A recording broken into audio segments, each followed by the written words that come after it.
దినవృత్తాంతములు 2వ గ్రంథములోని 13వ అధ్యాయంలో ఉన్న 22 వచనములు. రాజైన యరొబాము ఏలుబడిలో 18వ సంవత్సరమందు అబీయా యూదావారి మీద ఏలనారంభించెను. అతడు 3 సంవత్సరములు యెరూషలేమునందు ఏలెను. అతని తల్లి పేరు మీకాయా. ఆమె గిబియా ఊరివాడైన ఊరీయేలు కుమార్తె. అబీయాకును యరొబామునకును యుద్ధము కలుగగా అబీయా 4 లక్షల మంది పరాక్రమశాలుల సైన్యము ఏర్పరచుకుని యుద్ధమునకు సిద్ధము చేసెను. యరొబామును 8 లక్షల మంది పరాక్రమశాలులను ఏర్పరచుకుని అతనికి ఎదురుగా వారిని యుద్ధమునకు వ్యూహపరచెను. అప్పుడు అబీయా ఎఫ్రాయిము మన్యమందుండు సెమరాయిము కొండమీద నిలిచి ప్రకటించినదేమనగా, యరొబామా, ఇశ్రాయేలు వార్లారా, మీరందరూ నాకు చెవియొగ్గుడి. ఇశ్రాయేలు రాజ్యమును ఎల్లప్పుడూ ఏలునట్లుగా ఇశ్రాయేలీయుల దేవుడైన యెహోవా దావీదుతోనూ అతని సంతతి వారితోనూ భంగము కాజాలని నిబంధన చేసి దానిని వారికిచ్చెనని మీరు తెలుసుకొందురు కదా. అయినను దావీదు కుమారుడైన సొలొమోనుకు దాసుడును నెబాతు కుమారుడునగు యరొబాము పనికి మాలిన దుష్టులతో కలిసి లేచి తన యజమానుని మీద తిరుగుబాటు చేసెను. సొలొమోను కుమారుడైన రెహబాము ఇంకనూ బాల్యదశలో ఉండి ధైర్యము లేనివాడై వారిని ఎదిరించుటకు తగిన శక్తి లేకున్నప్పుడు వారు అతనితో యుద్ధము చేయుటకు సిద్ధమైరి. ఇప్పుడు దావీదు సంతతి వారి వశముననున్న యెహోవా రాజ్యముతో మీరు యుద్ధము చేయ తెగించదమని తలంచుచున్నారు. మీరు గొప్ప సైన్యముగా ఉన్నారు. యరొబాము మీకు దేవతలుగా చేయించిన బంగారు దూడలను మీ యొద్ద ఉన్నవి. మీరు అహరోను సంతతి వారైన యెహోవా యాజకులను లేవీయులను త్రోసివేసి అన్య దేశముల జనులు చేయునట్లు మీ కొరకు యాజకులను నియమించుకుంటిరి కదా. 1 కోడెతోనూ 7 గొర్రె పొట్టేళ్లతోనూ తన్ను ప్రతిష్ఠించుటకై వచ్చు ప్రతివాడు దైవములు కాని వాటికి యాజకుడగుచున్నాడు. అయితే యెహోవా మాకు దేవుడై ఉన్నాడు. మేము ఆయనను విసర్జించిన వారము కాము. అహరోను సంతతి వారు యెహోవాకు సేవ చేయు యాజకులై ఉన్నారు. లేవీయులు చేయవలసిన పనులను లేవీలే చేయుచున్నారు.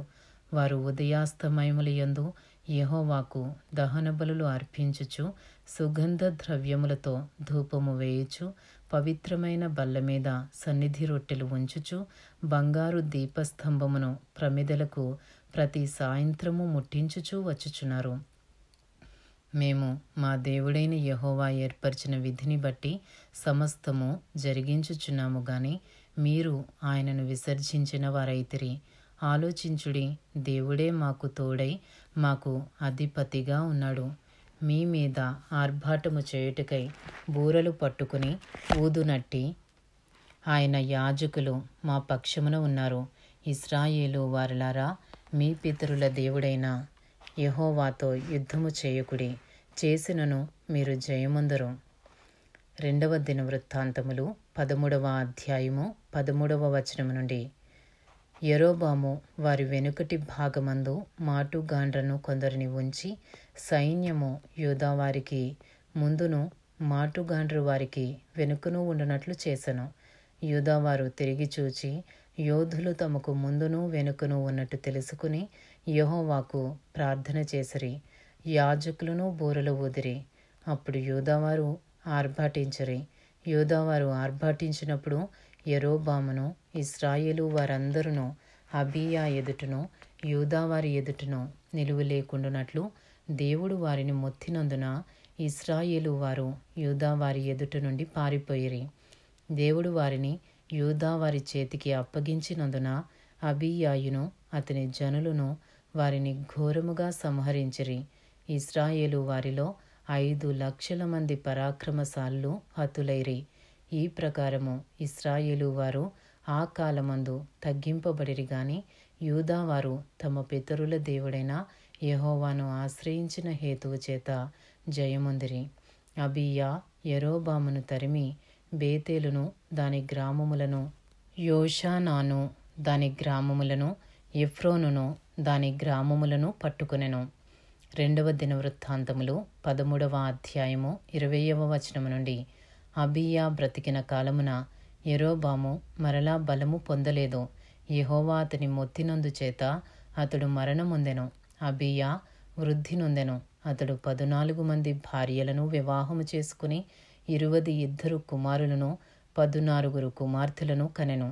అబీయా చేసిన ఇతర కార్యములను గూర్చియో, అతని చర్యను గూర్చియో, అతని కాలమున జరిగిన సంగతులను గూర్చియో ప్రవక్త అయిన ఇద్దో రచించిన సటీక గ్రంథమందు వ్రాయబడి ఉన్నది. ఇంతటితో దినవృత్తాంతములు 2వ గ్రంథములోని 13వ అధ్యాయంలో ఉన్న 22 వచనములు పూర్తి చేయబడినవి.